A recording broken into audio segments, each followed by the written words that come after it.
gravação.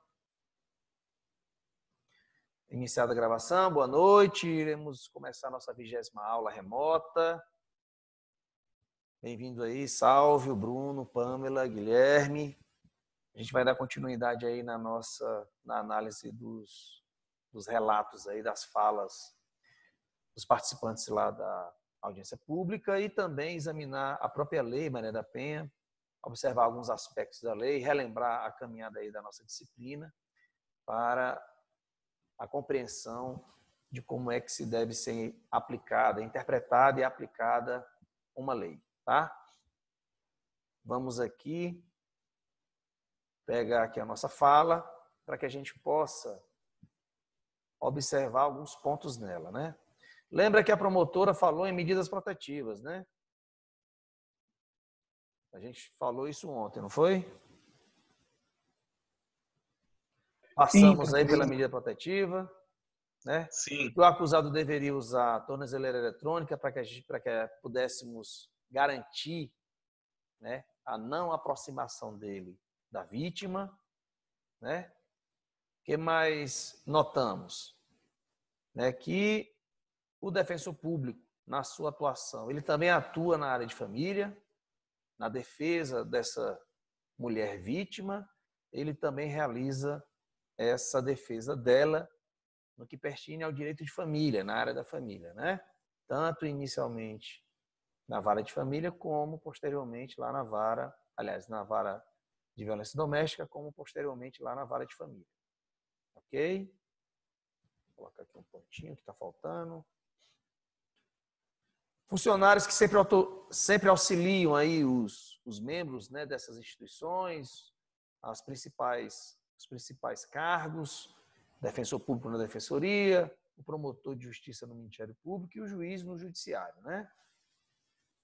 E a gente vai observar aqui a fala da delegada. Se eu não me engano, a gente parou na fala da delegada, não foi? Confirme aí para mim, foi isso mesmo? Foi, professor, foi. Pronto, vamos lá, né? A gente vai analisar aí a fala da delegada e a gente vai passar para a lei para que a gente possa observar o que a promotora lá falou, né?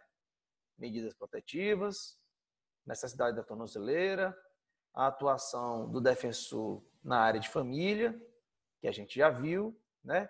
E vamos agora acompanhar o que disse a Laís Aparecida Rodrigues, que é a delegada da Delegacia da Mulher. Ela fala que está à frente da delegacia há 13 anos, ou desde 2013, né? Então, há 7 anos. Então, a Delegacia da Mulher já existe, né? Então, ela tem uma atuação especializada desde 2013, diferente, né, da promotoria e do judiciário, que recentemente aqui desenvolveram as suas áreas de especialidade para atuação na Lei Maria da Penha. Né? Relembrando que a gente já vem insistindo na nossa análise.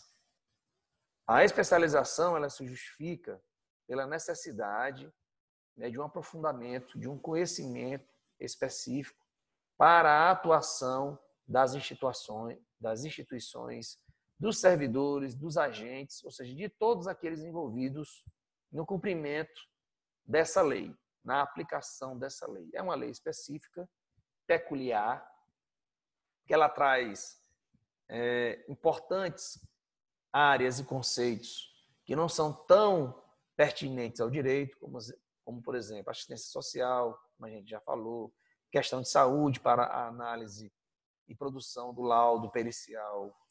Quando há, por exemplo, um estupro, a mulher se dirige a uma unidade hospitalar para ser tratada, lá ela deve já realizar o laudo para não perder a prova, que é a prova fundamental lá para o processo posterior. Psicólogos, né, a gente tem essa necessidade. E esse compartilhamento de conhecimento entre os profissionais para que o profissional de cada instituição, para cada profissional, realizar de forma adequada a sua função. Ok?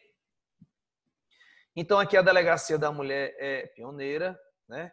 Ela já, desde 2013, já funciona. Então, a Polícia Civil já viu a necessidade da criação de uma delegacia especializada nesse tipo de crime, Tá?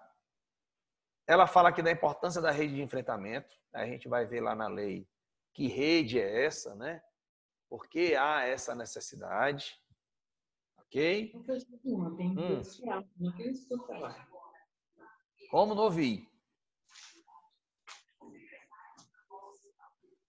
Alô? Ou foi uma pergunta aí que foi feita? É o microfone de alguém aberto, professor. Cristina? Seja bem-vinda aí, Cristina. Alô? Alô? Seja bem-vinda aí. Fez alguma pergunta, não? Não. Tá. Continuemos, né?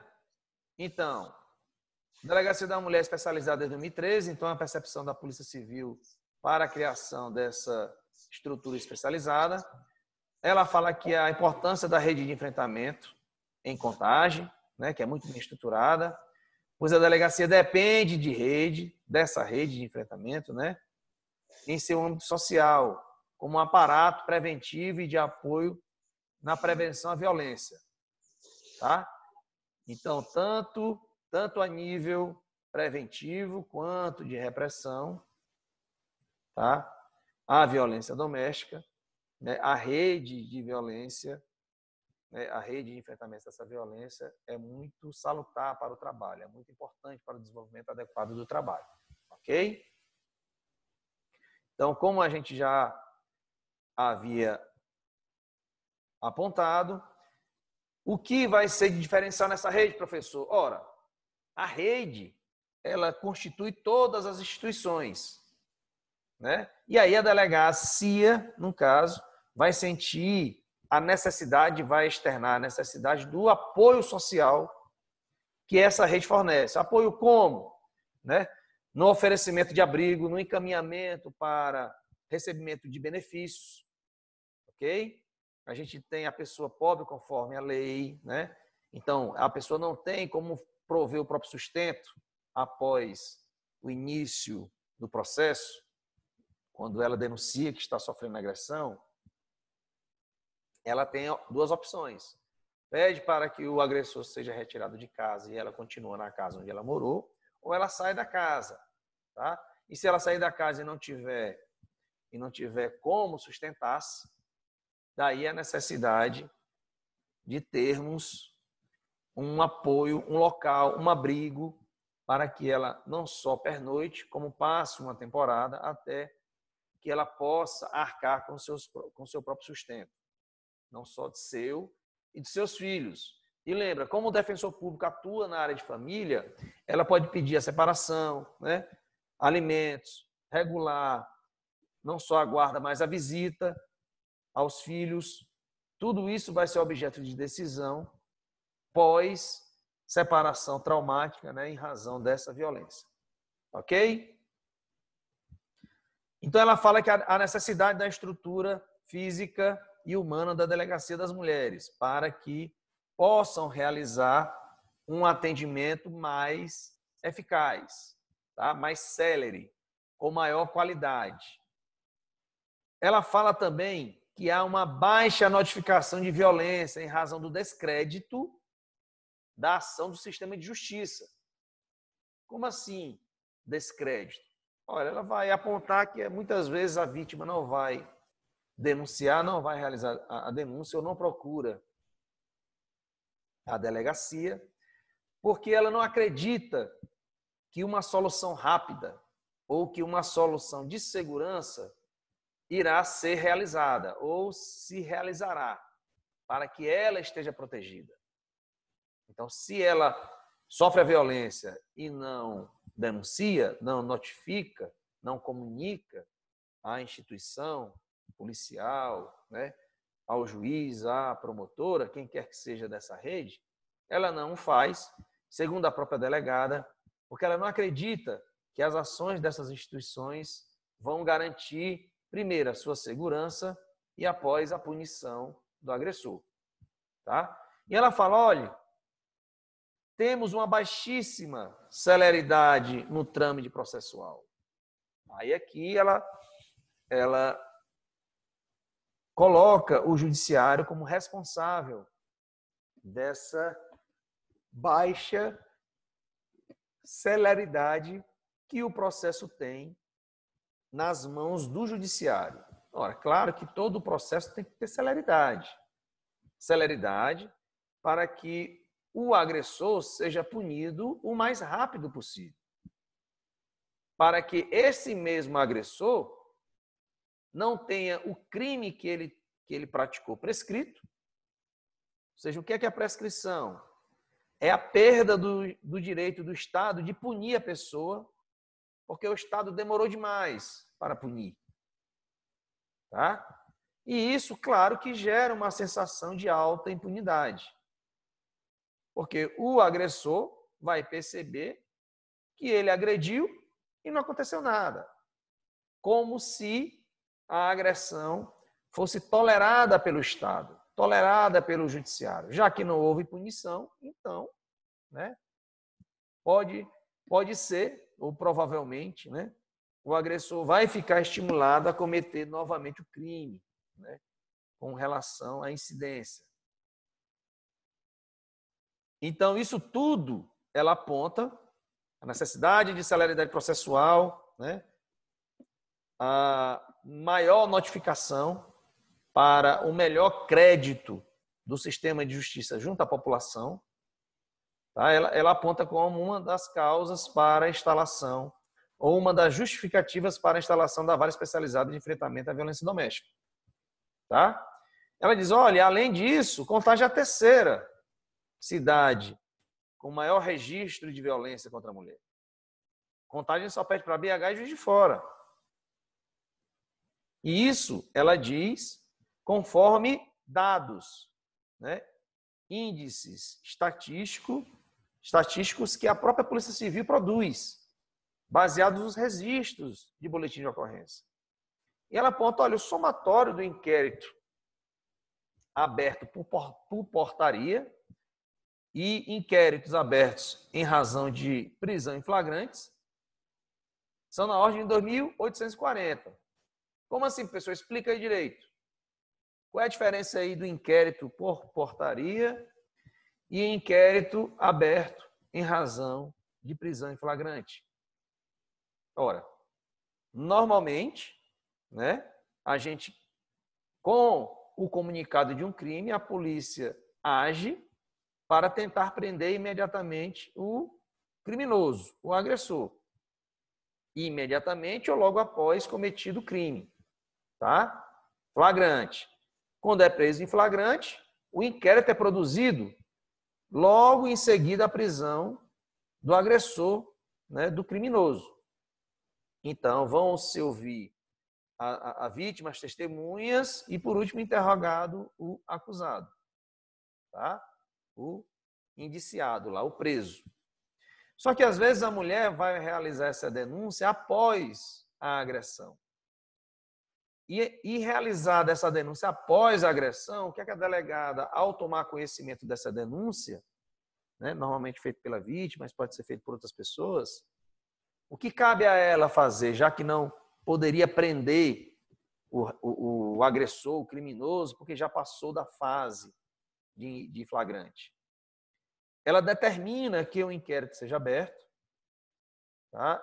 E que se realize diligências, investigações para a produção de prova, para constatar a veracidade da denúncia.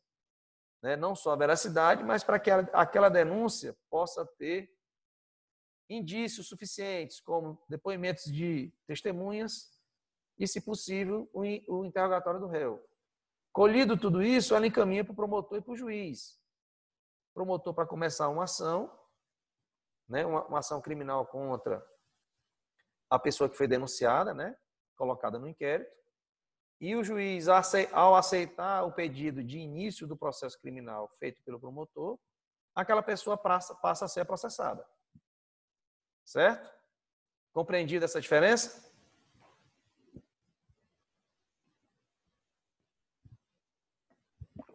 Compreendida aí a diferença, gente? Compreendido, né? Guilherme aí se manifestou, os demais aí compreenderam? Sim. Beleza. Então, vocês estão craques em inquérito, né? Ok. E o que é que ela diz? Olha, juntando esses dois tipos de inquérito, os abertos por portaria e os de prisão em flagrante, são 2.840. Tá? 2.840. Para uma equipe, né, essa produção de 2.840 inquéritos foi produzida por uma equipe de 2 delegadas, 2 escrivãs, 2 servidores administrativos e 13 investigadores. Tá? Um desses servidores administrativos aqui é da assistência social. Para que eu quero alguém da assistência social em uma delegacia? Ora, para poder saber encaminhar adequadamente a vítima para os meios estatais que possam prover, né, que possam realizar o repasse de benefícios para essa mulher, né, que está necessitada de recursos. Ok?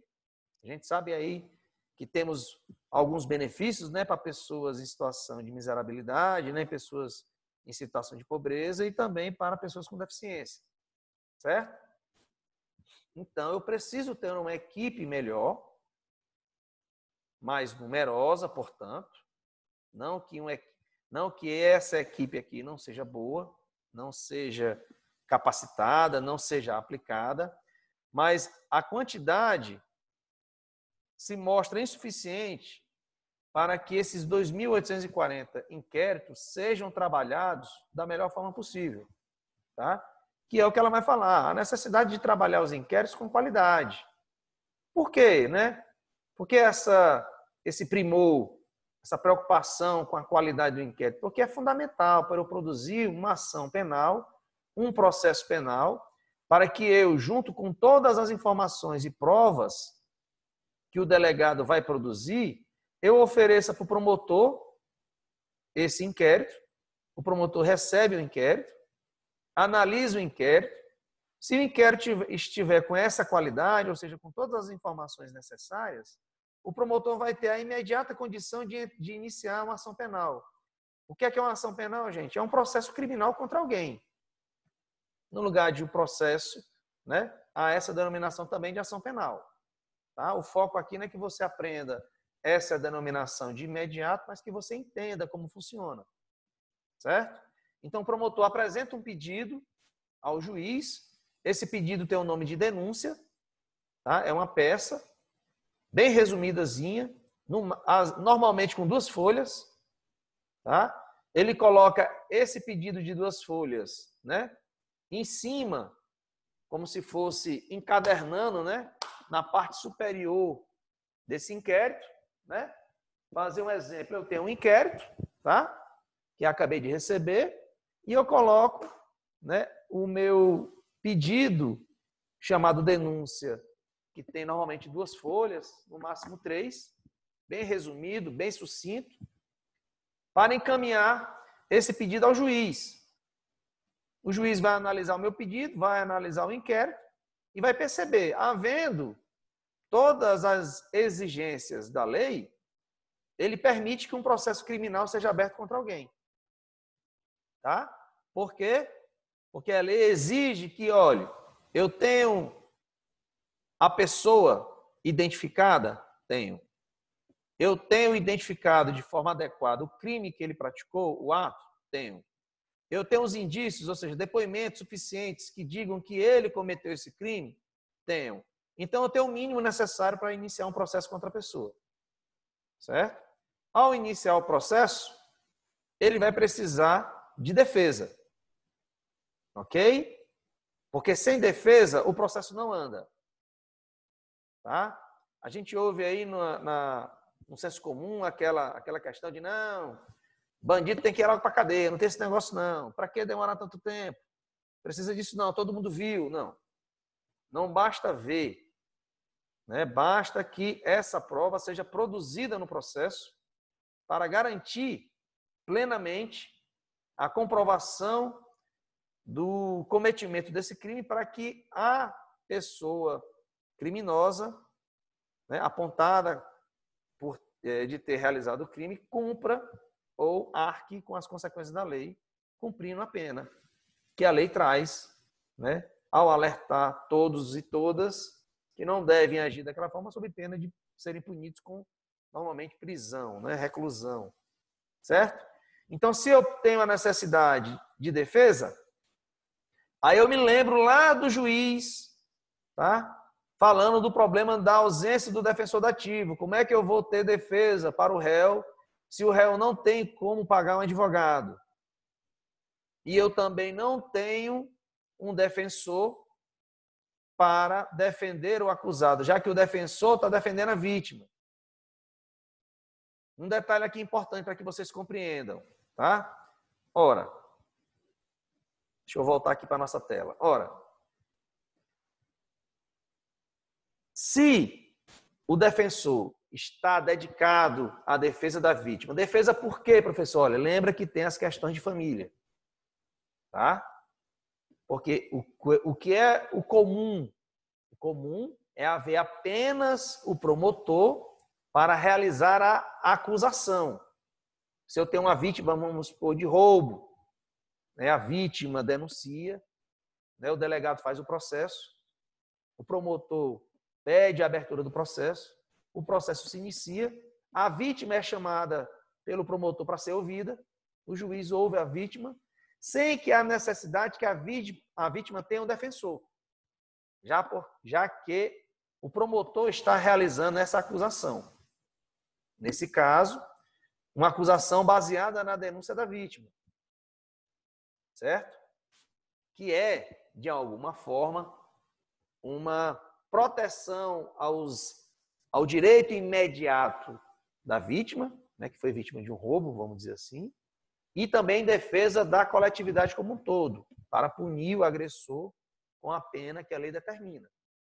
E, em razão disso, protegendo o patrimônio de todos. Compreendido aí? Compreendido essa parte? Ok. Sim, professor, compreendi. Quais foram os apontamentos que a deputada lá fez na hora dessa audiência? Olha, necessidade de um horário adequado de funcionamento da Delegacia de Mulher de Contagem. Ora, tá? O que é que a delegada vai falar? O horário da Delegacia de Mulher é em horário comercial, de segunda a sexta. Aí você pensa, não, como assim? E se houver uma agressão à noite? Ela procura o quem? Se houver uma agressão na sexta-noite ou no sábado, ela vai procurar quem? Ora, segundo a delegada, a vítima deve se dirigir a uma outra unidade de delegacia que esteja funcionando como plantão. Ou seja, dificulta muito para que a vítima realize de forma rápida a denúncia que ela se dispôs a fazer. Então, o ponto levantado pela comissão, necessidade, né, de melhorar o atendimento da delegacia. Ora, mas a gente sabe que a delegacia tem pouca equipe, não dá conta funcionar no horário noturno, porque seria um horário dobrado, e mais ainda não daria conta de funcionar aos finais de semana. O que é que isso implica? Implica aumento do número de pessoal. Por exemplo, delegados, colocar 2 delegados para que os delegados deem os plantões à noite e no final de semana. E, lógico, junto com os delegados, eu tenho que ter equipe de apoio a esse delegado, para que o trabalho possa acontecer de forma adequada. Ok? Compreendido essa parte? E ela fala assim também, a comissão, o alto índice de reincidência, né? Sem um trabalho preventivo para o agressor, sem que haja necessariamente um foco na persecução penal, ou seja, um foco na punição. Claro, se houver o crime, se houver agressão, o agressor, o criminoso, tem que ser punido. Mas o que é que tem que ser buscado também? A diminuição da quantidade de agressões, a diminuição da quantidade de crimes. Então, eu tenho que ter uma ação preventiva para evitar que o crime aconteça, para evitar que a vítima sofra violência. Certo? Aí você pergunta, professor, mas como assim? Ora, a gente sabe que a polícia age para prender mesmo. Se a pessoa cometeu o crime, tem que prender. Né? Claro. Claro que há essa ação. Tá? Vamos aqui acompanhar 2 vídeos pequenos para que a gente possa entender bem essa sistemática, tá bom? Vamos aqui. Tá vendo aí o vídeo? Estão vendo aí o vídeo? Sim, professor. Tá, vamos lá. A Comissão de Defesa dos Direitos da Mulher visitou a Companhia Independente de Prevenção à Violência Doméstica da Polícia Militar. Criada em 2017, a unidade é a primeira no estado e oferece atendimento humanizado às vítimas, buscando quebrar o ciclo da violência. Repararam aí na data? Não, professor, não. Que é isso? Não estão acompanhando não, senhor? Criada em 2017, a unidade da Polícia Militar. Criada em 2017. Ela foi criada quando?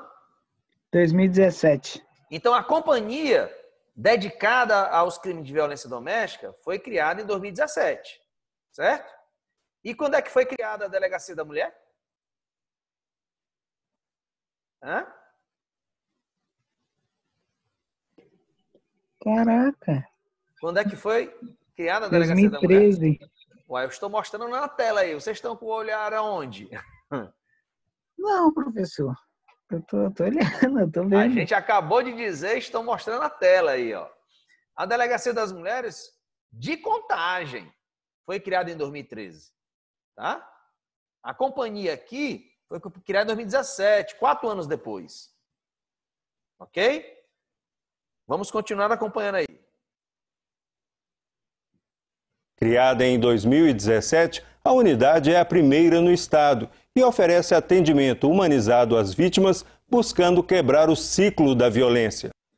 Então, reparem aí que a Polícia Militar despertou para essa necessidade de especializar os policiais no atendimento desse crime, né, bem depois do que a Polícia Militar, do que a Polícia Civil percebeu. Tá? Aqui, 2017 é o primeiro no estado.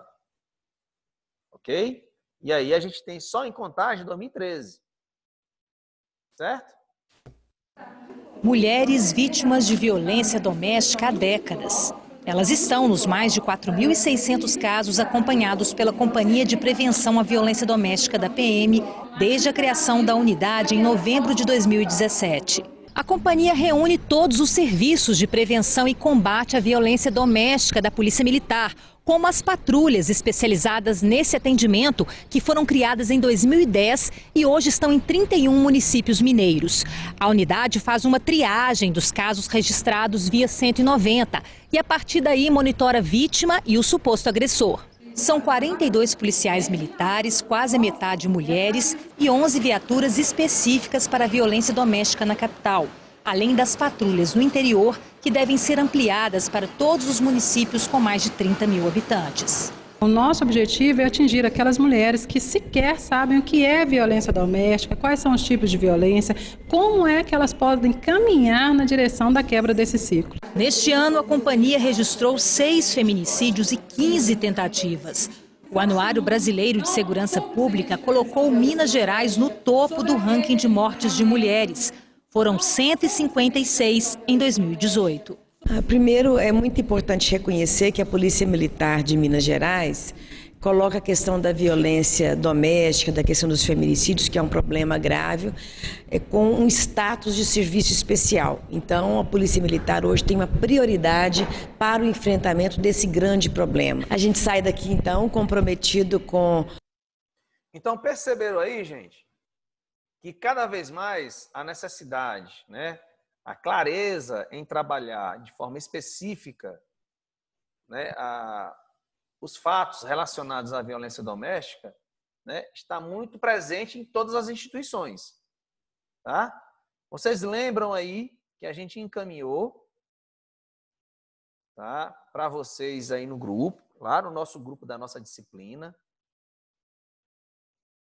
os links, os vídeos, né, as informações, né, as reportagens para que vocês possam, de forma adequada, ter acesso a essas informações, né, para que vocês possam fazer as pesquisas necessárias para a realização dos nossos trabalhos, né? Eu não sei se vocês já examinaram esses links que eu encaminhei, né? Seria importante também vocês me darem aí um feedback, um retorno aí, quanto ao próprio vídeo da audiência pública. Lembra aí que um dos compromissos que a gente fez foi ver aquele vídeo da audiência pública. Qual audiência pública, professor? Ora, aquela lá que originou, né, aquela audiência que originou o acompanhamento desse nosso texto aí, passo a passo, das falas, né, dos integrantes da audiência pública. Digam aí, vocês chegaram a acompanhar aquele vídeo? Chegaram a ver completamente o vídeo? Hello? Professor, eu não vi totalmente. Mas é importante a gente ter esse contato. Porque senão, né, a gente vai ficar naquela de, eu não vi, não preciso, né? De que se trata? É importante a gente acompanhar aquele vídeo da audiência pública, eu estou tentando localizar aqui, deixa eu pegar aqui no nosso grupo. Tá? Tudo isso aí está lá nos links que a gente encaminhou para vocês. Está aqui, ó. Tá, encaminhei no dia 22, tá? Semana passada. Beleza? Deixa eu abrir aqui direitinho. O nosso vídeo, né? Fundamental para a nossa pesquisa. Estão vendo aí o vídeo, né? Com todos aí os componentes da rede, juiz, promotor, delegado, né? Todo mundo presente, porque é um momento muito importante para todas as instituições. Tá? Então a gente precisa dar uma olhada nesse vídeo para compreender quais foram os assuntos tratados, como os profissionais se comportam, postura de cada um, o que é que cada um tem a dizer, certo? E a gente tem também as atuações que a gente queria compartilhar aqui com vocês para examinar de forma adequada, né, essa nossa análise de como atua a Polícia Militar e a Polícia Civil nessa questão. Ok? Alguma pergunta aí?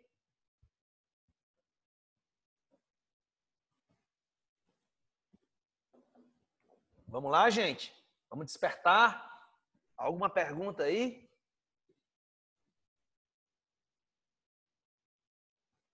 Não, tranquilo. Tranquilo mesmo?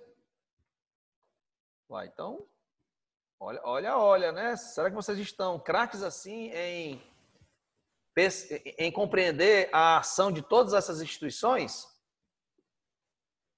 Né? Vamos lá. Acompanhar outra questão aqui. A gente começa a edição de hoje com números que assustam. Veja bem, no Brasil, uma mulher é vítima de estupro a cada 9 minutos. Por dia, 3 mulheres são vítimas de feminicídio. E a cada 2 minutos, uma mulher registra boletim de ocorrência de agressão sob a Lei Maria da Penha. Hoje, no Dia Nacional de Luta contra a Violência à Mulher, nós vamos te mostrar uma iniciativa que está presente em 31 municípios mineiros. É a Patrulha de Prevenção à Violência Doméstica, carinhosamente apelidada de Patrulha do Amor. Nós fomos, então, conferir como é o trabalho desses profissionais na prevenção ao feminicídio. Veja só. Análise dos boletins de ocorrência. Esse é o ponto. Olha lá na legislação, gente, o feminicídio é o assassinato da mulher em razão dessa questão de gênero, tá? Okay? De partida para a atuação da Patrulha de Prevenção à Violência Doméstica da Polícia Militar. Serviço que existe desde 2010. Semanalmente nós fazemos pesquisas com relação aos casos mais graves e reincidentes de violência doméstica que ocorreram na cidade de Belo Horizonte. As equipes elas fazem a seleção dessas ocorrências e separam os endereços das vítimas. Posteriormente, eles deslocam até a casa dessas vítimas para poder verificar se elas desejam ou não ser atendidas pela Polícia Militar. O treinamento para dar um olhar mais humano ao atendimento ocorre com frequência. São 16 equipes com 42 profissionais. Você pode perguntar assim, professor, como assim os policiais vão ter aula de como ter um atendimento mais humano, mais diferenciado, mais profissional, né? Você pode perguntar assim, não, eu achava que o policial militar tinha treinamento, era para combate, treinamento de tiro, treinamento de abordagem, de prisão, de imobilização, enfim, treinamento mais de uma atuação imediata, quase que de combate, para a atuação e sucesso na prisão de pessoas que possam estar cometendo crime ou que cometeram crime, né? Pode ser isso ou não?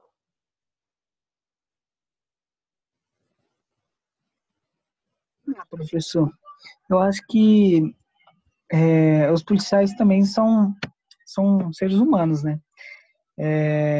E para poder você lidar com a população é muito difícil, porque muitas das vezes, nos casos, as pessoas levam ao emocional, acabam extrapolando. E eu acho que todo tipo de treinamento para eles é bom. Tá, mas assim, não é que você não seja treinado, tá? Porque todo mundo é humano, todo mundo é ser humano. Antes de entrar para a instituição, seja ela qual for, a pessoa é da coletividade, né? Então, ela sabe tratar as outras pessoas antes de entrar para a instituição. O que a observação aqui que eu quero fazer com vocês é assim, qual é a prioridade no treinamento de um policial? Né? No caso, o policial militar. A prioridade no atendimento do policial militar é saber atirar, saber imobilizar uma pessoa, saber reagir ou agir em uma situação? Você pode se perguntar, eu acho que normalmente quando eu imagino o treino de um policial, eu imagino um policial numa academia, né? Realizando técnicas de abordagem, de ação, né? Como é que ele deve intervir em determinada situação, curso de tiro, curso assim, curso assado, voltado para a sua ação mais ostensiva e de ação mesmo vamos dizer assim, de ato de prisão ou de reação ao cometimento de um crime. É normalmente assim que a gente interpreta ou que a gente enxerga o treinamento de um policial, não é não? Ou vocês acham que o que acontece é diferente?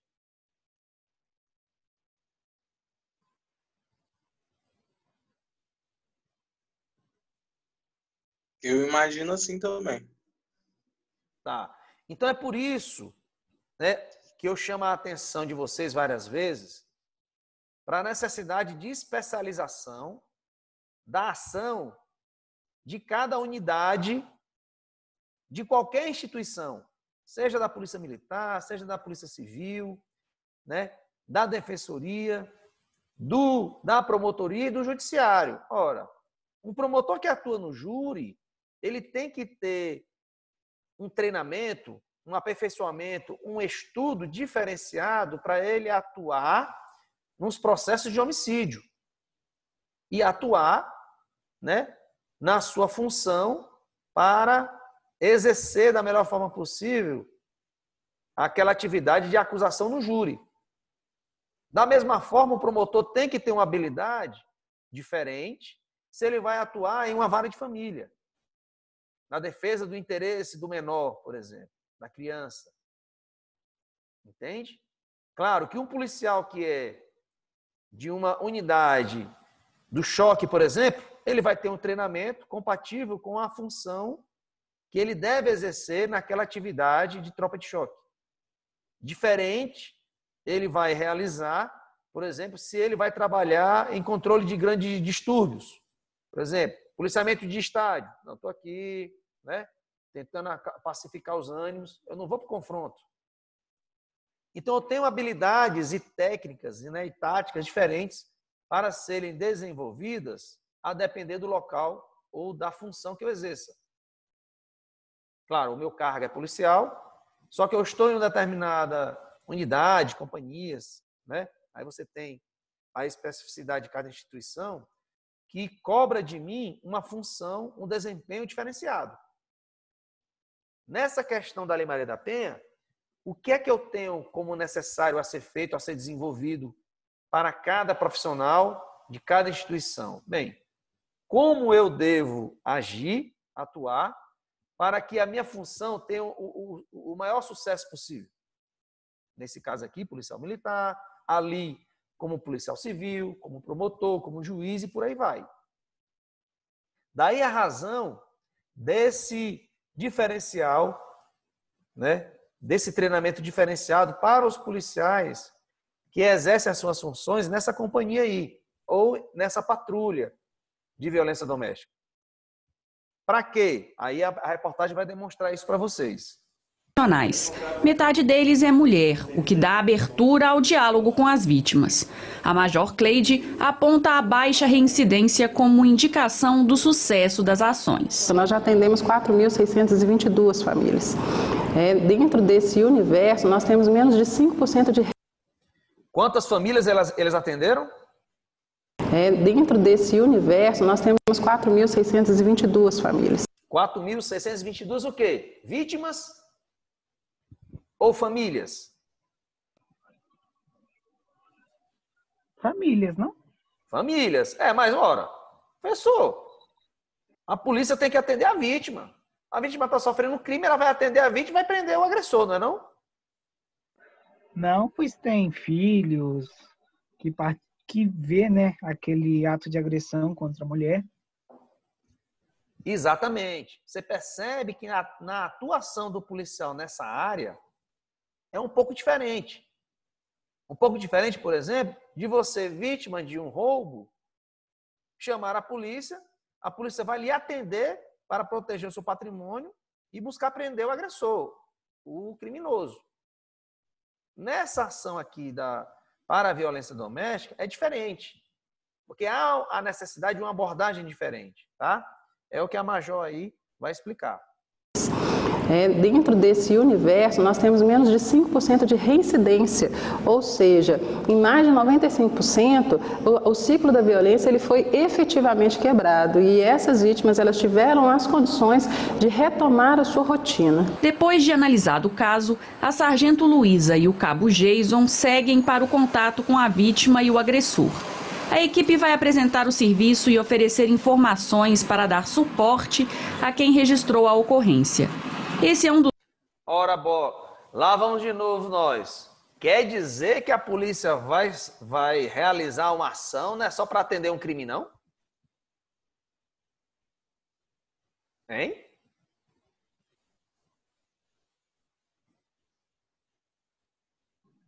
Não. Quer dizer que você acha que o policial vai sair em ação não para responder a uma denúncia de cometimento de um crime, mas para fazer outras coisas também? Não, professor. A patrulhamento policial, não sai devidamente para fazer, atuar num crime. Tá, e você vê uma viatura parando num restaurante para realizar uma ação. O que é que você pensa? Então, estão lá almoçando, né? Tá, se saiu bem, né? Tirando o horário do almoço. O que é que você pensa? Não, deve ter tido uma confusão ali. Alguém deve ter cometeu algum crime, estão lá agindo. Ou respondendo a algum chamado, né? Não é? Então isso é o comum. Verdade. Isso é o comum, né? Aqui é diferenciado. Aqui os policiais vão dar continuidade ao atendimento inicial que eles fizeram para saber como está sendo a vida ou a rotina da vítima e também do agressor. Acompanha aí.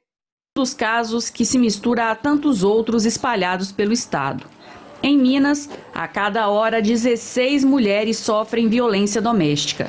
E os crimes mais graves só aumentam. O número de denúncias por tentativa de feminicídio registrado pelo Ligue 180 cresceu 425% no primeiro semestre de 2019, em comparação com o mesmo período de 2018. De janeiro a junho foram mais de 2.700 denúncias. Hoje a equipe está voltando à casa dessa mulher para uma última visita. Ela prefere não ser identificada, mas faz parte dessa estatística. O ex-companheiro não aceitou o fim do relacionamento e ela quase foi assassinada. Desde junho, a equipe vem acompanhando o caso. Esse meu ex-marido, ele tinha formas agressivas, não batia, mas gritava, usava droga, batia porta. Então, com esse vínculo de tanto oprimir meus filhos, então ele decidia separar. Na separação, ele quis me matar. A sargento, que atua nesse serviço há 4 anos, conta que em muitas situações o agressor e a companheira desconhecem o que configura a violência. O que mais marca que a gente detecta é o estado emocional da vítima. Às vezes ela está bem abatida, ela já não tem mais nenhuma esperança, nada parece que vai dar certo. A gente faz a apresentação do serviço para ela. Percebe aí que a policial militar não está falando em ação contra o crime não, né?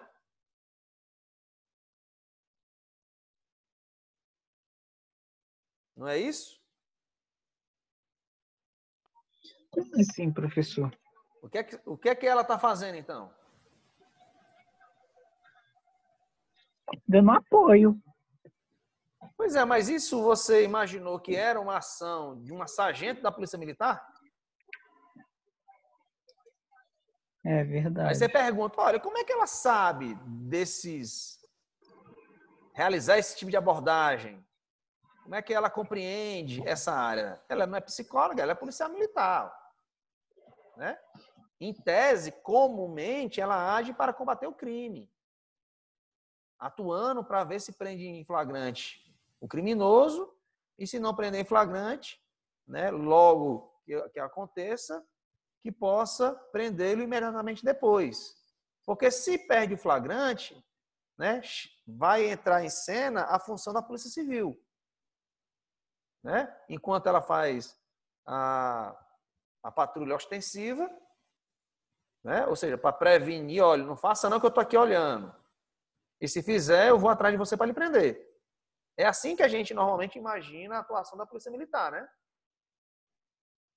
Sim, sim. E nesse caso, o treinamento, né, a capacitação, a especialização que esse grupo recebe ou esse grupo busca ter, é esse atendimento diferenciado. Não, a gente vai fazer o pós-atendimento, verificar como é que a vítima está. E a gente sabe que esse tipo de crime requer um amparo de uma rede que ofereça atendimento psicossocial para ela. E eu, enquanto policial, sei a existência dessa rede e vou repassar essa informação para ela, para que ela, caso necessite, possa receber o atendimento de uma psicóloga, de um assistente social. Mas eu, enquanto policial, preciso saber quais são os locais que ela pode procurar, quando ela precisar, né? E eu tenho que saber a peculiaridade dessa necessidade, porque ao observar essa necessidade da vítima, eu vou, né, providenciar esse encaminhamento dela. Tá? Então, percebe aí um trabalho diferenciado que a Polícia Militar passa a fazer nesse tipo de crime. Tá? Vamos continuar aí a ouvi-la. Fala dos parceiros da rede. A gente fala que é possível ela sair desse ciclo da violência doméstica. A maioria dos autores sabem, né, que existe a questão da violência, a questão da Lei Maria da Penha, mas muitos se atêm à questão da violência física. E na lei há outras formas de violência, como a psicológica, moral, sexual e patrimonial. Trabalho encerrado e a vida segue. Percebe aí que ela, a sargento, fala da condição da vítima e o cabo aí, né, homem, fala dos aspectos ou do que o agressor entende como sendo agressão. Tá? Então, há uma divisão de funções, inclusive por gênero. Na equipe, a mulher atende a vítima e o policial homem atende o agressor. Atende como? Ó, professor, o que é isso? O policial atende criminoso aprendendo.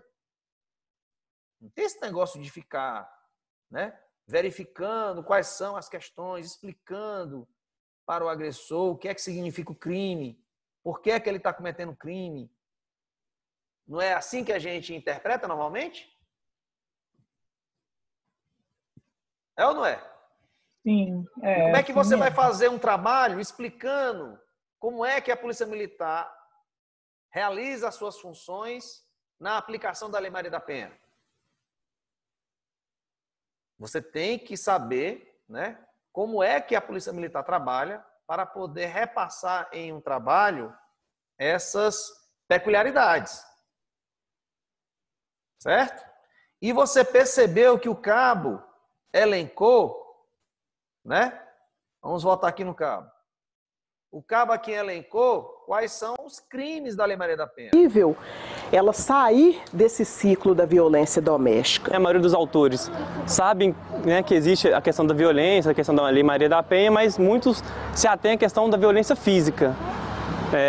E na lei há outras formas de violência, como a psicológica, moral, sexual e patrimonial. Trabalho encerrado. Ok?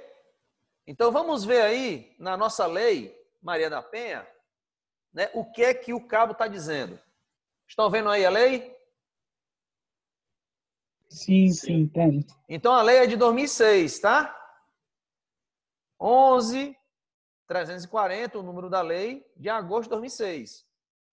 Lembra aí na nossa trajetória, da nossa disciplina, do nosso curso, que a gente passou pela necessidade de explicar para a turma como é que a lei surge, quem é o responsável pela criação da lei e quem é que decide aquilo que é justo ou injusto. Não foi isso?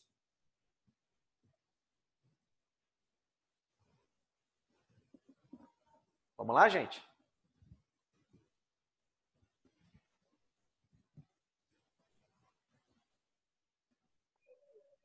Isso eu não entendi. Eu estou relembrando aí a nossa trajetória na explicação e na utilidade da nossa disciplina ao nos debruçarmos sobre a explicação da origem da lei, ou seja, como é que a lei surge? Quem é o responsável pela criação da lei? Né? Quem é que vai decidir aquilo que é justo e injusto? Tá? Não foi essa a trajetória que a gente fez?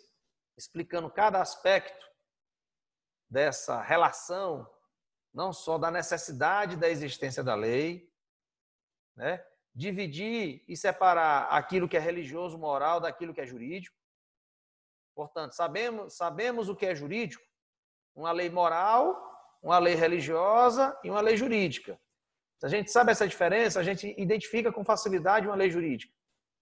Aí vem a segunda pergunta, né? O que é uma lei jurídica a gente já sabe. Agora, como é que ela surge? Quem é o responsável pela criação da lei?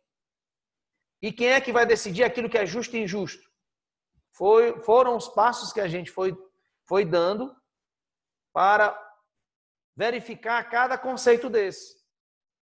E podermos chegar aqui, né, na nossa aula atual, e compreendermos bem a razão, né, da criação dessa Lei Maria da Penha, da Lei de Combate à Violência Doméstica, e compreendê-la bem.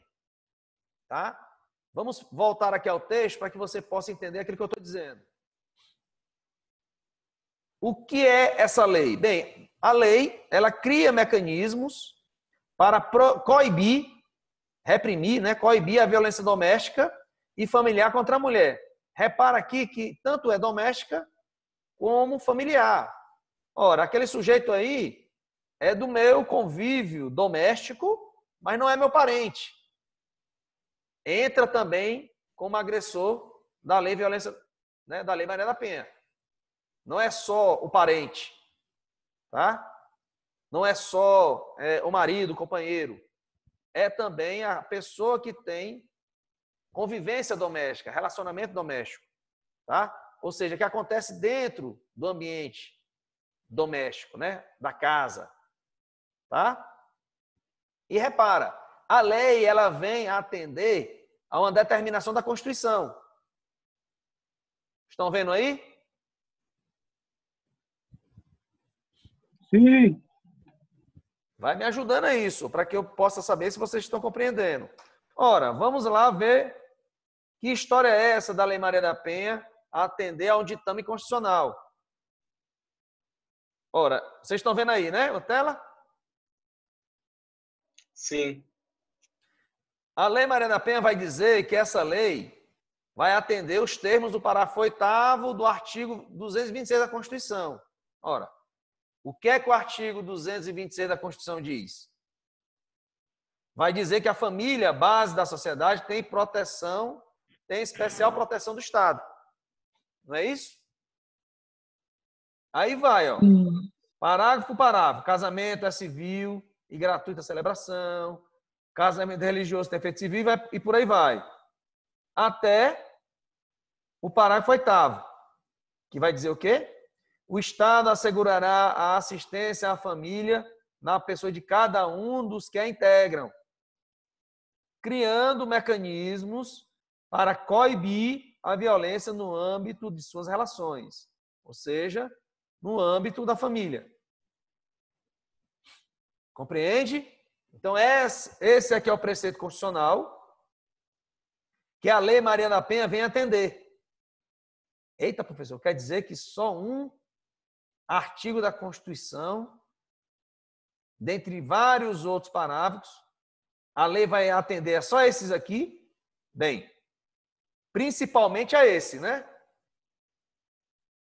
Voltemos lá à Lei Maria da Penha.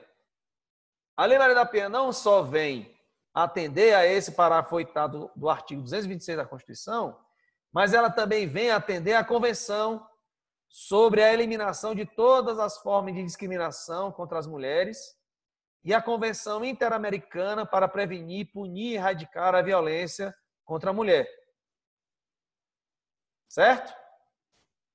Então, percebe que a lei ela vem atender não apenas a nossa Constituição, mas vem atender a duas convenções internacionais. Lembra aí que no decorrer da nossa disciplina, a gente explicou quais são as normas que compõem o nosso texto constitucional. Não explicamos? Lembram? Sim, professor, sim. Quais são as normas que compõem o nosso texto constitucional? Alguém lembra aí?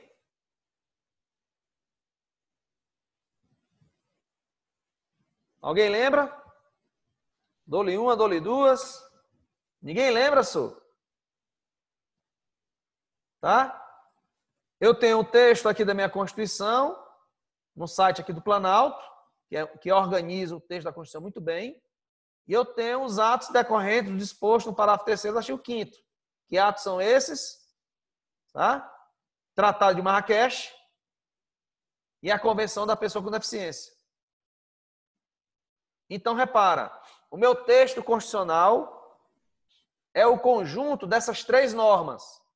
Que normas? A Convenção da Pessoa com Deficiência, o Tratado de Marrakech e a própria Constituição Federal de 88. Então, lembra que a minha Constituição como um todo, que o meu texto constitucional, tá? Lembra aí, a minha Constituição como um todo é composta de 3 textos, né? Quais são esses textos? A própria Constituição de 88, mais a Convenção da Pessoa com Deficiência, mais a Convenção de Marrakech. É como se eu tivesse, gente, tá? Vamos dizer assim, a minha Constituição originária, tá aqui o texto dela, aí eu pego a Convenção da Pessoa com Deficiência e depois a Convenção de Marrakech, tá? Unifico junto em um texto só e eu vou dizer, olha, minha Constituição são esses 3 textos. Ok? A minha Constituição passou a ter esses meus 3 textos. Certo? Lembrado, né?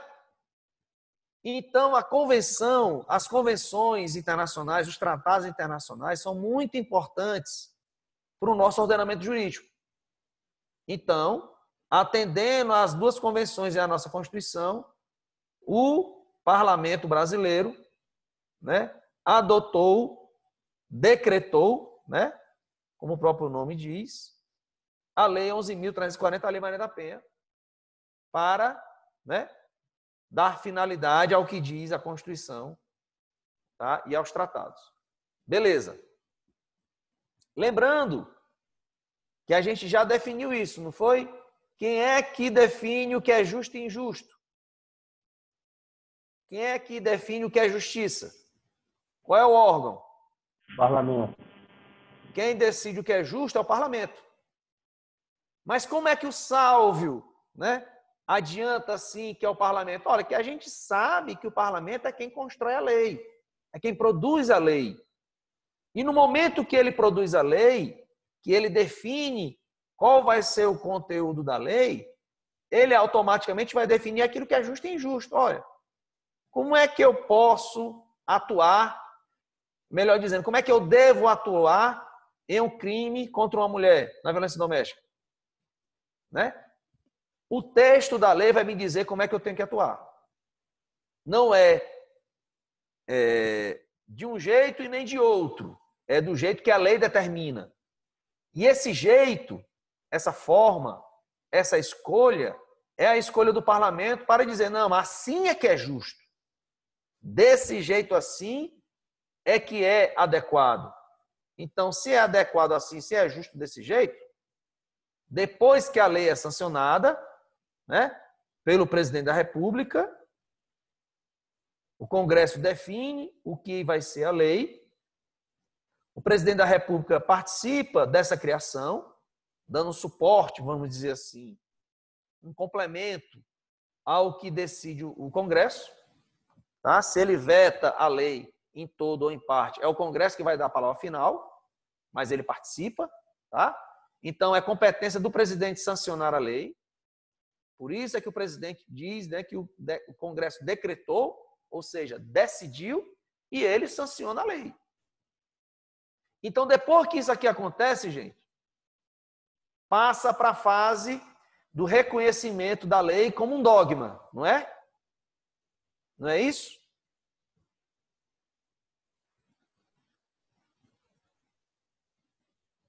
Quem lembra aí? E o que é isso significa? Guilherme que lembrou aí. O que significa, Guilherme? Reconhecermos que a lei é um dogma.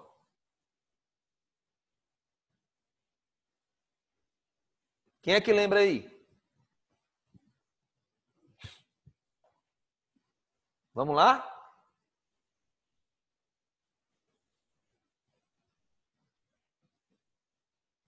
Vamos lá, gente? Professor, eu lembro que você falou. Eu não lembro com. Caraca, eu lembro. Foca aqui na aula sua. Deixa a mente concentrada, né? Que aí você fica fácil de pegar, né, o que a gente está acompanhando. Pamela, Bruno, Sálvio. Ninguém lembra o que é que significa a lei ser considerada um dogma? Eu lembro. Vamos lá. Dogma é imutável, né? Aí... Tá. E, tipo, depois que ela foi lançada, temos que respeitá-la. Tá, e além de respeitar, o que é que as instituições cabem a elas fazer? Cumprir. Exato. Tá? Depois que a lei é definida, o que cabe para as instituições? Cumpri-la. Não cabe às instituições questionar a lei. Dizer, não, era mais justo se fosse assim, era melhor se fosse desse jeito. Negativo. Tem que aplicar o que a lei diz. Porque quem decide isso, o que é melhor, o que é pior, o que é justo, o que é injusto, como o Sávio aí já adiantou, é o Congresso, é o Parlamento. Tá? Então vamos aqui analisar a lei. O artigo 1º sempre vai dizer o que é a lei, né? Ela veio para fazer o quê, de que é que ela serve, tá? Vai dizendo aqui as percepções ou os resumos do que já vem trazendo essas convenções. O artigo 2º, né? Toda mulher, independentemente de classe, raça, etnia, isso aí já, né, já aparece nas convenções, o texto vem não replicando, mas dando um formato nosso para esses conceitos, e já vem apontando, tá? O que é que seja violência doméstica. É a lei que vai dizer, tá? E aí é importante você passar um olho assim, apurado nessa lei. E aí a gente chega aqui no artigo 7º, que o cabo, né, falou. Quais são as formas de violência? Ele diz que o homem sabe que há violência doméstica. Mas muitos dos homens, os agressores, acham que só cometem violência com violência física. Tá? A violência física é uma das 5 violências que a Lei Maria da Penha traz. E o que é que é a violência física mesmo? É a própria lei que vai dizer. Então é cara crachá. O policial vai dizer assim, ó, qualquer conduta que ofenda a integridade ou saúde corporal. Aí ele vai saber o que é que aconteceu. Aconteceu isso, essa conduta aqui. Aí ele vai saber se essa conduta fere a integridade ou saúde corporal. Se ferir, é violência física, cometeu crime. Ok? E as demais? Aí eu vou ter violência psicológica, violência sexual, violência patrimonial, tá? E violência moral. E cada uma, quem vai me dizer é a própria lei. O que é violência psicológica? Ora, violência psicológica é entendida como qualquer conduta que ele cause dano, que cause a vítima, né? Dano emocional e diminuição da autoestima, ou que lhe prejudique e perturbe o pleno desenvolvimento, ou que vise degradar ou controlar suas ações, comportamentos, crenças e decisões. Percebe aqui que a lei, no caso, o direito, a lei, o direito, precisa muito do auxílio da área psicológica para compreender de forma adequada o que seja uma ação que cause violência adequada. Então, aqui, vocês percebem que lá, os consultores legislativos, né, nesse caso, os consultores jurídicos do Congresso, que auxiliam os deputados e os senadores a realizarem a produção das leis, vocês percebem que vamos supor, né, Salvio, Bruno, Inara, Pâmela e Guilherme sejam consultores legislativos do Congresso. Qual é a função de vocês? Bem, todos nós somos consultores jurídicos. Damos assistência qualificada, assistência jurídica, qualificada aos deputados e senadores. Tá. Vamos supor que vocês trabalhem como consultores jurídicos da Câmara dos Deputados. Então, o deputado chega, olha, preciso aí de um parecer ou de uma melhoria nesse texto aqui, tá? Para que eu possa apresentar uma melhoria, dizendo o que é que significa violência psicológica. O que é que você, consultor jurídico, né, vai necessitar? Eu vou necessitar de um apoio de um profissional da psicologia para que eu tenha esse suporte e coloque na lei essa compreensão do que seja violência psicológica. Então, daí de cara você percebe que o direito necessita do auxílio de outras profissões para melhor formular, né, o texto de uma lei. Começa logo na criação da lei, essa necessidade. Tá? E essa parte aí deixa muito claro. Tá? Vocês têm alguma dúvida quanto a isso? Não. Isso aí é muito claro?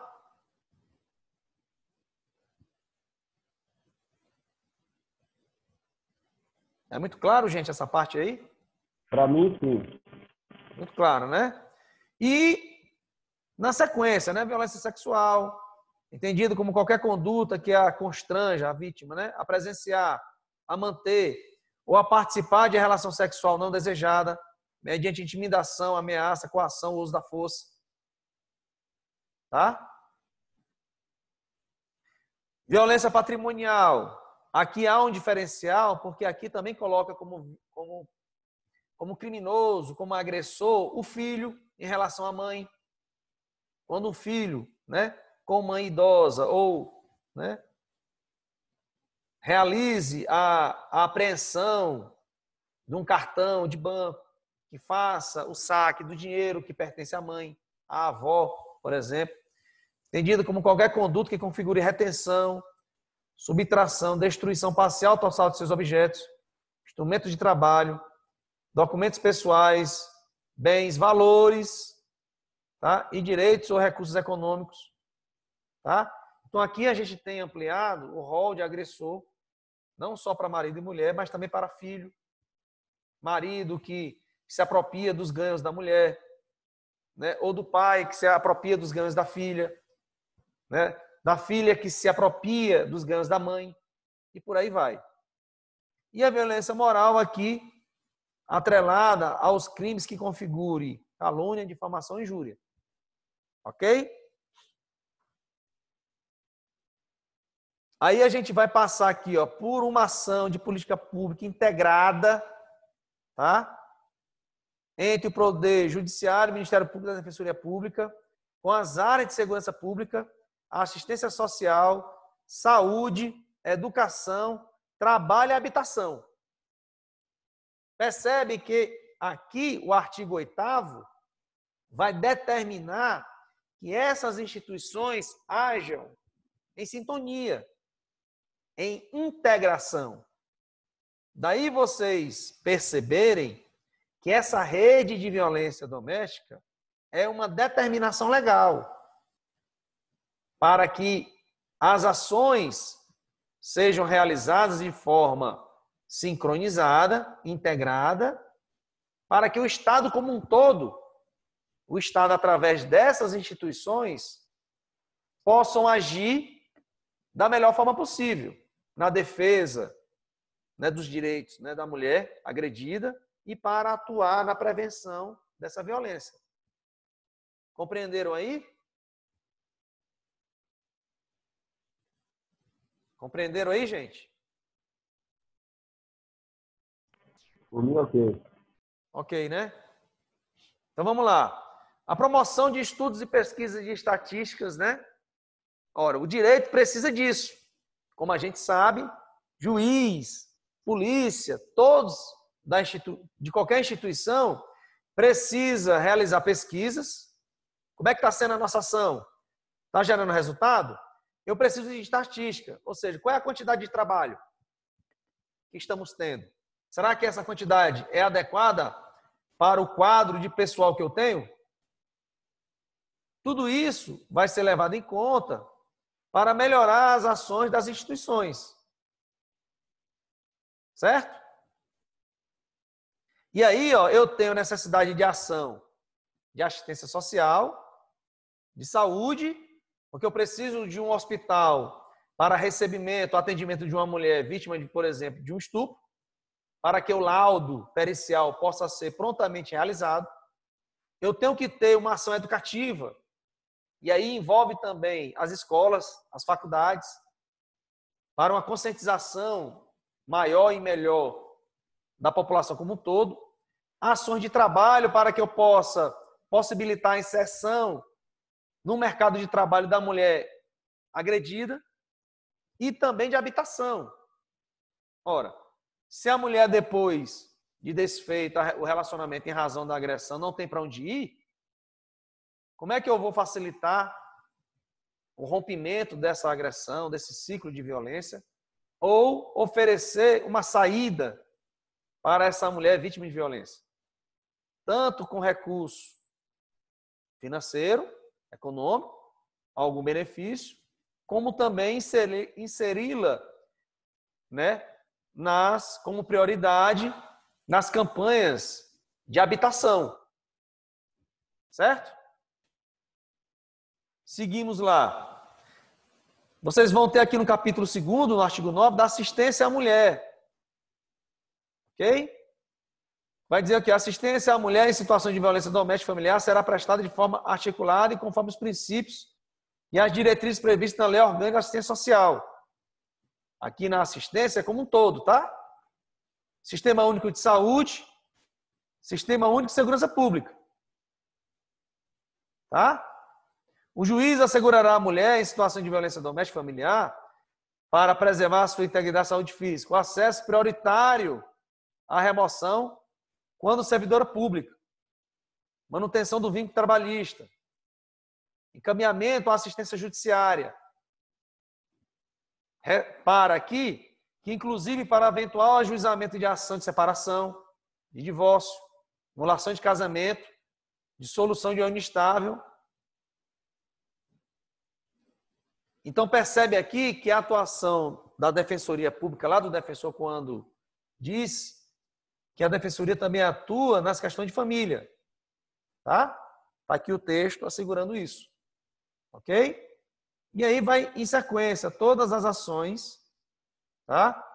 Nesse caso aqui, ó, serão sigilosos os dados da ofendida e seus dependentes, matriculados ou transferidos conforme o artigo 7º. A mulher em situação de violência doméstica familiar tem prioridade para matricular seus dependentes em instituição de educação básica mais próxima do seu domicílio. Para quê esse sigilo? Para que o agressor não descubra. Ok? Vai orientar o atendimento da mulher pela autoridade policial. Tá? Vai colocar aqui, ó, em detalhe, como é que esse atendimento deve ser realizado. Ok? Daí essa especialização do trabalho da polícia. Tá? Vamos lá, seguindo o texto da lei. Né? Quero chegar aqui às medidas protetivas. Lembra lá que a promotora falou, medida protetiva, né? E a necessidade da tornozeleira eletrônica. Lembram? Sim. Lembram, né? Então, isso tem que ser feito muito rápido. Ora, se a polícia não prendeu em flagrante o agressor, ele está solto. Vai responder o processo solto. A não ser que ele realize um ato que justifique a prisão dele. Só que o solto dele deve obedecer a ordens do juiz. Tá? Ordens. Que tipo de ordem, né? Então, as medidas protetivas poderão ser concedidas pelo juiz a requerimento do Ministério Público ou a pedido da ofendida. As medidas protetivas de urgências poderão ser concedidas de imediato, tá? Independentemente de audiência das partes, do agressor e de manifestação do Ministério Público. Tudo para atender a urgência. E que tipo de medida protetiva, gente, existe, né? Vamos lá. Constatada a prática de violência, nos termos, né, desta lei, o juiz poderá aplicar de imediato contra o agressor, em conjunto ou separadamente, as seguintes medidas. Suspensão da posse ou restrição do porte de arma, tá? Porque alguns agressores também são do sistema de segurança, certo? Então, detém, né, posse de arma. O afastamento do lar, domicílio ou local de convivência da ofendida. Lembra, aqui o agressor não foi preso em flagrante. Então, ele está lá na residência. E a pedido da mulher, olha, eu é que fui agredido, então ele é que tem que sair daqui.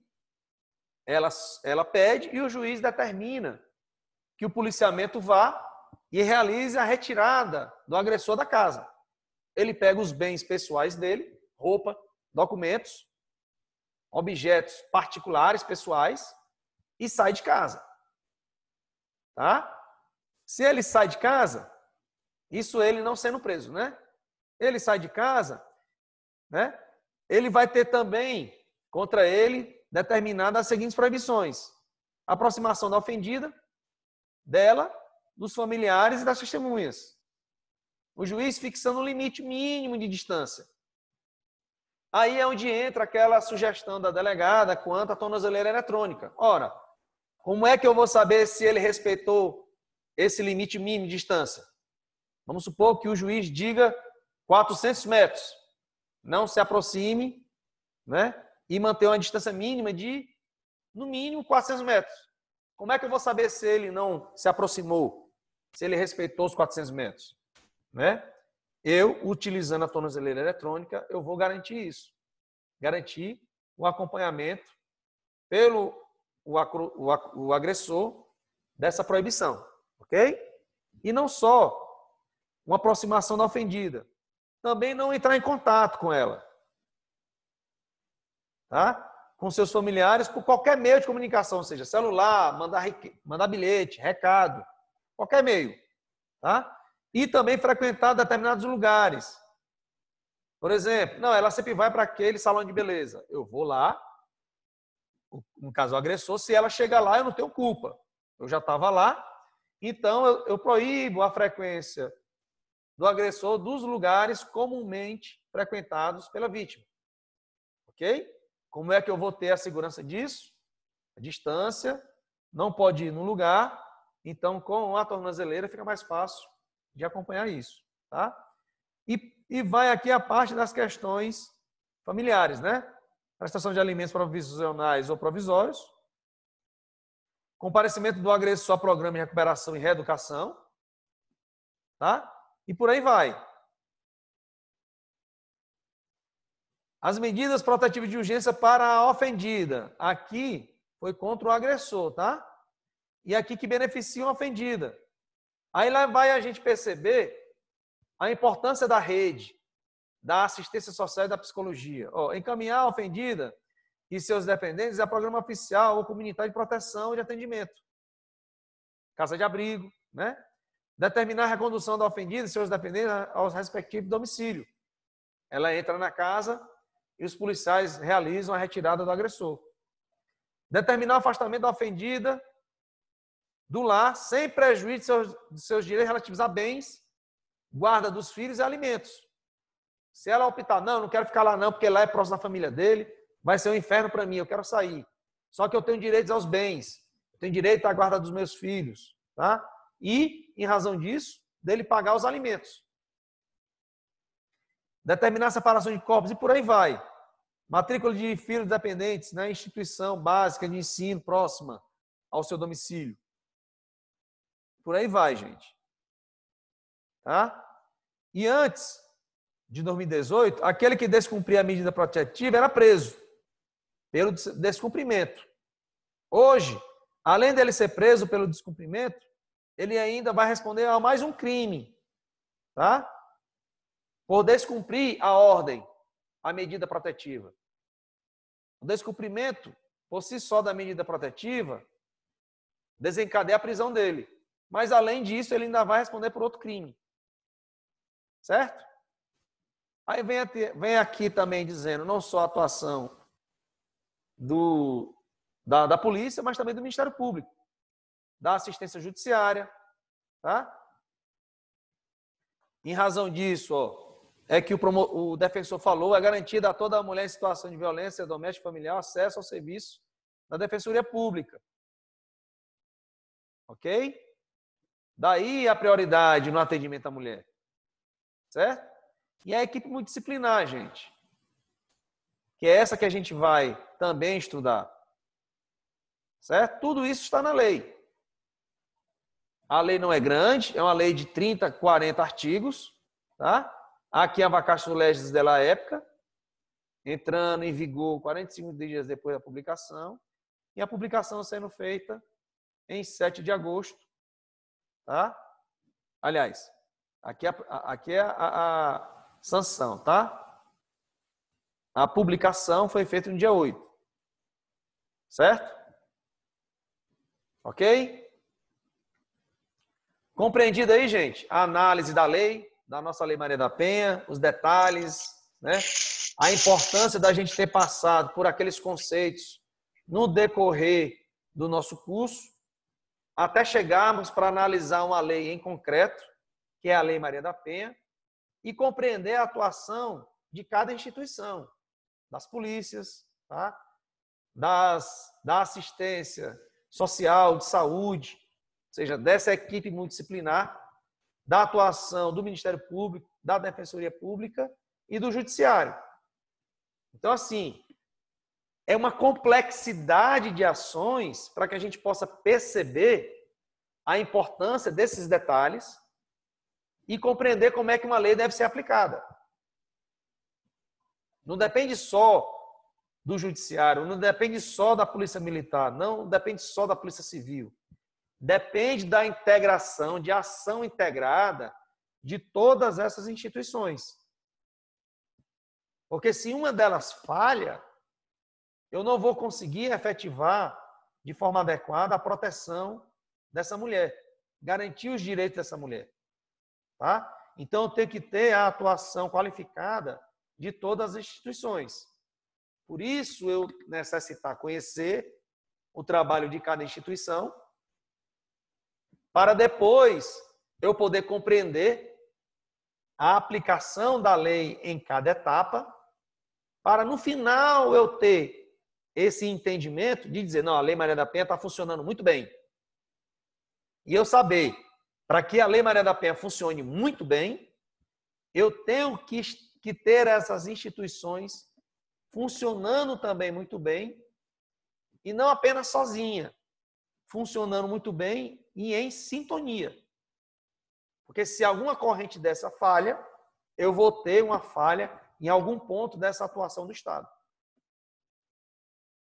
Deu para entender aí a dimensão, o tamanho do trabalho para se aplicar uma única lei? Hein, gente? Sim. Vamos lá, eu quero ouvir vocês aí. Alguma dúvida?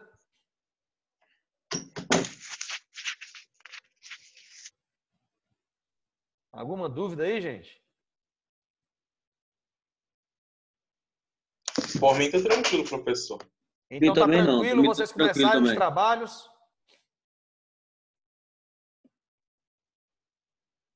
Hein? Roberto, eu não entendi a pergunta. Está tranquilo aí vocês realizarem os trabalhos de cada instituição dessa, da equipe multidisciplinar, da Polícia Militar, da Polícia Civil, da OAB e da Defensoria. Lembra que o nosso debate aí no primeiro noite vai se ater ao Ministério Público, ao Judiciário e ao Legislativo, né? O nosso trabalho final, que a gente fez aí o sorteio, o trabalho final lá no final de junho, é em razão a essas três instituições. Ministério Público, Judiciário e Parlamento, né? Antes, para a formulação da nossa segunda avaliação, a gente vai fazer os trabalhos pertinentes à equipe multidisciplinar, tá? Polícia Militar, Polícia Civil, OAB e Defensoria. Ok?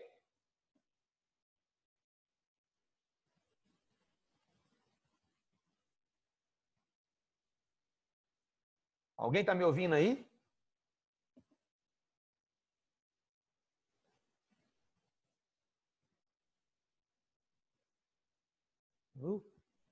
Alô, gente? Alguém está me ouvindo? Ouvindo, sim, estou. Uai, eu estou aguardando a resposta de vocês aí. Está tranquilo, então, fazer o trabalho? Os trabalhos, né? Tá tranquilo? Bem, já que vocês não falam, né? Eu vou entender o silêncio aí como um ok, como sim, né? Roberto, vocês não querem falar? Boa noite aí para todo mundo, bons estudos, boas aulas. Daqui a pouco eu baixo aí o vídeo e encaminho aí para o grupo de vocês, tá bom? Tudo de bom, gente.